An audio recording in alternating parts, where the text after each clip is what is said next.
নির্বাচন নিয়ে আবারও নিজের অবস্থান স্পষ্ট করেছেন অন্তর্বর্তী সরকারের প্রধান উপদেষ্টা প্রফেসর ডক্টর মোহাম্মদ ইউনূস।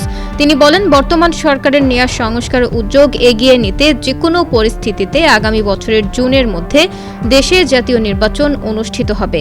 গতকাল জাপানের রাজধানী টোকিওর ইম্পেরিয়াল হোটেলে দেশটির সাবেক প্রধানমন্ত্রী ও Japan Bangladesh parliamentary friendship league এর প্রেসিডেন্ট তারো আসো প্রধান উপদেষ্টার সঙ্গে সাক্ষাৎ করতে গেলে তিনি একথা বলেন। প্রধান উপদেষ্টা বলেন, অন্তর্বর্তী সরকার তিনটি গুরুত্বপূর্ণ বিষয়কে অগ্রাধিকার দিয়ে কাজ করছে।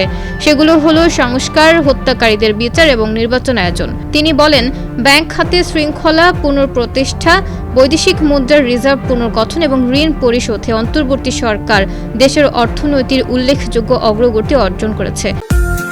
নিউ ইয়র্কের মার্কস হোম কেয়ার এখন মিশিগানে। বিগত সরকার দেশের প্রতিটি প্রতিষ্ঠান ধ্বংস করেছে, এতে তরুণ সমাজের মধ্যে বিদ্রোহ সৃষ্টি হয়েছে।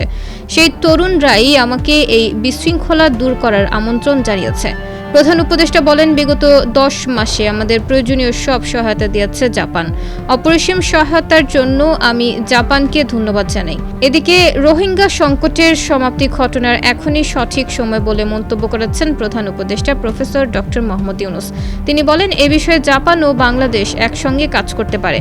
প্রফেসর ইউনূস রোহিঙ্গা সংকট সমাধানে এবং বাংলাদেশে অবস্থানরত প্রায় 12 লাখ রোহিঙ্গা শরণার্থীকে তাদের নিজ দেশে প্রত্যাবাসনে সাসাকাওয়ার সহযোগিতা কামনা করেন। তিনি বলেন, আমরা জানি আপনি মিয়ানমারের সব পক্ষের কাছেই গভীরভাবে সম্মানিত। প্রতি বছর বাংলাদেশের রোহিঙ্গা ক্যাম্পে প্রায় 35,000 শিশু জন্মগ্রহণ করছে, যারা কোনো ভবিষ্যতের আশা ছাড়াই বেড়ে উঠছে। তিনি বলেন, এটি বিস্ফোরক ও বিপজ্জনক হয়ে ওঠার আগেই আমাদের সাহায্য করুন। প্রধান উপদেষ্টা উল্লেখ করেন, মাদক পাচারের কারণে ক্যাম্পগুলোর নিরাপত্তা পরিস্থিতি আরও খারাপ করে তুলেছে।